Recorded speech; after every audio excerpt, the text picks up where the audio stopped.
जय हिंद एवरीवन, स्वागत है आपका विनेशन ट्रिपल वन के एक नए एपिसोड में, जहां आपके लिए लेकर के आते हैं इंडियन डिफेंस की प्रमुख अपडेट्स को सबसे पहले।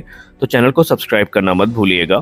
और आज के इस वीडियो में हम बात करने वाले हैं भारतीय वायुसेना के इतिहास में कार्यरत रहे दो ऐसे फाइटर्स के बारे में जिन्होंने युद्ध में अपना लोहा तो मनवाया ही, इसके अलावा उन्हें अपने समय का सबसे एडवांस और सबसे खतरनाक लाइट कॉम्बैट एयरक्राफ्ट कहा गया। जी हाँ, लाइट कॉम्बैट एयरक्राफ्ट की बात जब भी होती है तो हमारी नज़र में, हमारे जहन में सबसे पहले जिस एयरक्राफ्ट की तस्वीर बनती है वो होता है लाइट कॉम्बैट एयरक्राफ्ट तेजस। लेकिन क्या आपको पता है कि तेजस से भी पहले युद्ध में एक ऐसा एयरक्राफ्ट भारत के पास था जिसने पाकिस्तान को जो है मुंहतोड़ जवाब दिया था और पाकिस्तानी सेबर्स को धूल चटाई थी। और हम बात कर रहे हैं फॉलन जीनेट और हिंदुस्तान एरोनॉटिक्स लिमिटेड के अजीत के बारे में।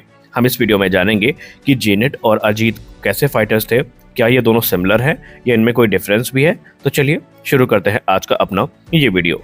दोस्तों, फॉलन जीनेट हो या हिंदुस्तान एरोनॉटिक्स लिमिटेड का अजीत हो, ये दोनों काफी खतरनाक फाइटर एयरक्राफ्ट थे और इन्होंने इंडियन एयरफोर्स की हिस्ट्री में अपना सिग्निफिकेंट रोल अदा किया है। इन्होंने हमेशा भारतीय वायुसेना को खतरे से बाहर निकाला है और भारतीय वायुसेना की पहली पसंद भी ये बने रहे।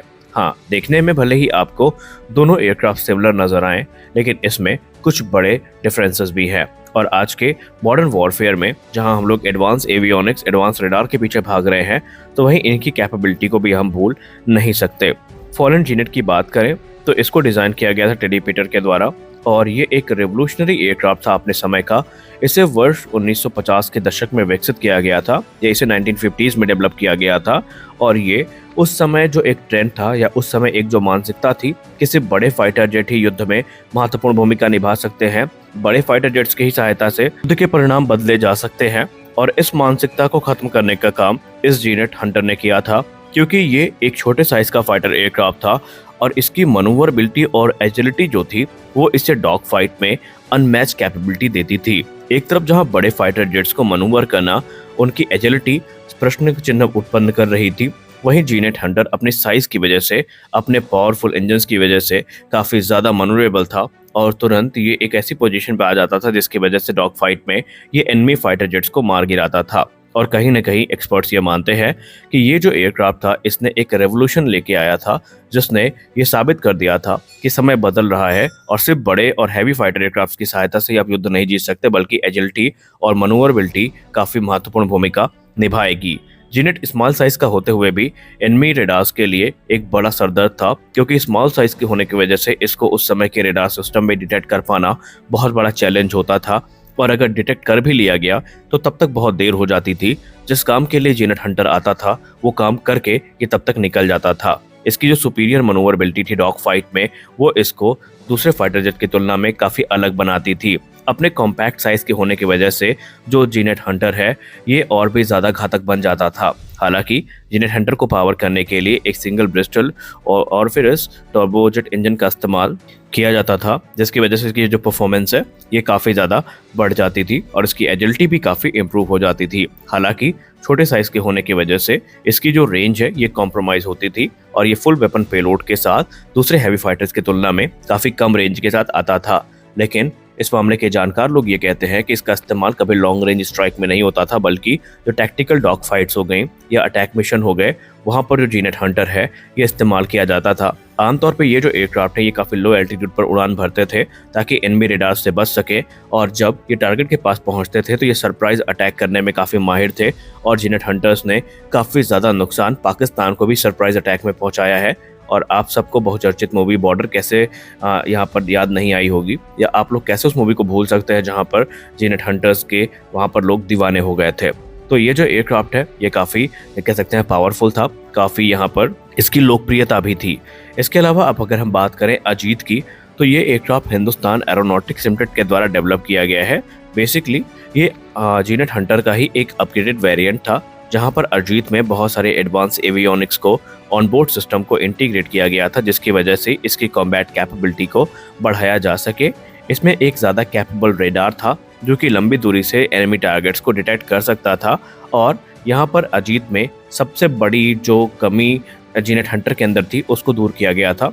अजीत को बनाते समय जीनेट हंटर की एक जो लिमिट थी या लिमिटेड पेलोड करने की कैपेसिटी थी, इसको एड्रेस किया गया और इसमें हमें एडिशनल हार्ड पॉइंट्स देखने को मिले थे जहां पर यह अधिक वेपन सिस्टम को कैरी करने में सक्षम था। इसके अलावा अजीत में और भी कई सारे इंप्रूवमेंट्स को फीचर किया गया था, जैसे इसमें बेहतर हाइड्रोलिक सिस्टम, लैंडिंग गियर्स और कंट्रोल सिस्टम इंट्रोड्यूस किए गए थे, जिसकी वजह से इसकी जो ओवरऑल परफॉर्मेंस थी ये काफ़ी बेटर हुई थी। इसकी मनूवरेबिलिटी तो काफ़ी अच्छी थी, लेकिन जो एक्स्ट्रा एडेड वेट था उसकी वजह से अजीत की जो एजिलिटी थी ये जीनेट की तुलना में थोड़ी कम हुई थी और इसका यहाँ पर प्रभाव देखा जा सकता था। लेकिन फिर भी जीनेट हंटर और अजीत अपने समय के रिमार्केबल फाइटर एयरक्राफ्ट थे, जिन्होंने भारतीय वायुसेना को काफ़ी अपना सर्विस दिया, अपनी सेवा दी और युद्ध में अपनी जो भूमिका है उसको सुनिश्चित करी। हालांकि एक्सपर्ट्स ये मानते हैं कि अजीत की इम्प्रूव फायर पावर और टेक्नोलॉजी जो थी उसने जीनेट की रॉ एजिलिटी को सेक्रीफाइस किया, लेकिन फिर भी ये अलग अलग रोल में इस्तेमाल होने वाले फाइटर एयरक्राफ्ट थे और भारतीय वायुसेना को इन्होंने काफ़ी ज़्यादा सर्विस दी। और कहा जाता है कि यही सब वो फाइटर एयरक्राफ्ट थे जिन्होंने भारत को प्रोत्साहित किया था खुद का स्वदेशी फाइटर एयरक्राफ्ट विकसित करने के लिए। और आज अगर हम लाइट कॉम्बैट एयरक्राफ्ट तेजस को उड़ा रहे हैं तो कहीं ना कहीं इंस्पिरेशन इसी प्रकार के फाइटर जेट से हमें मिली है। और इस प्रोग्राम में एक और एडिशनल फाइटर एयरक्राफ्ट को अगर हम ऐड कर दें तो ये हमारे लिए काफ़ी महत्वपूर्ण बन जाता है, और वो है हमारा लेजेंडरी HF-24 मारुत। ये वो एयरक्राफ्ट है जो किसी भी परिचय का मोहताज नहीं है और आज शायद भारत का बच्चा बच्चा HF-24 मारुत के बारे में जानता होगा। हालांकि जब HLFT-42 की पहली तस्वीरें सामने आई थी तो कहीं ना कहीं हमें ये ज़रूर लगा था कि HF-24 मारुत वापस आ चुका है, क्योंकि डिज़ाइन फैक्टर काफ़ी ज़्यादा वहाँ पर हमें HF-24 मारुत जैसा दिख रहा था।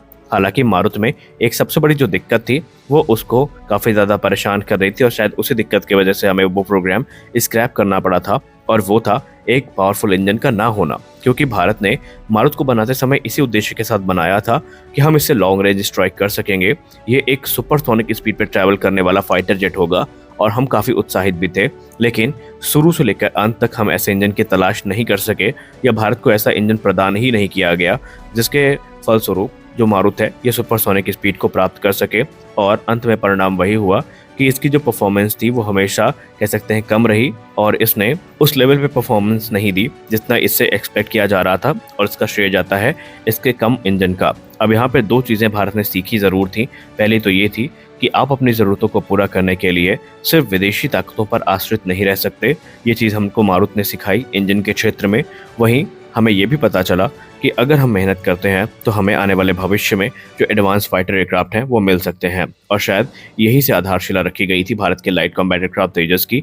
और इसके मद्देनज़र आज भारत के पास जो इंडिजिनस फाइटर एयरक्राफ्ट है इसमें इन दोनों समस्याओं को रिजॉल्व कर लिया गया। आज हमारे पास जो इंजन है ये भी डेवलप हो रहा है और हमारे पास सुपीरियर जो फायर पावर है ये भी आ चुकी है।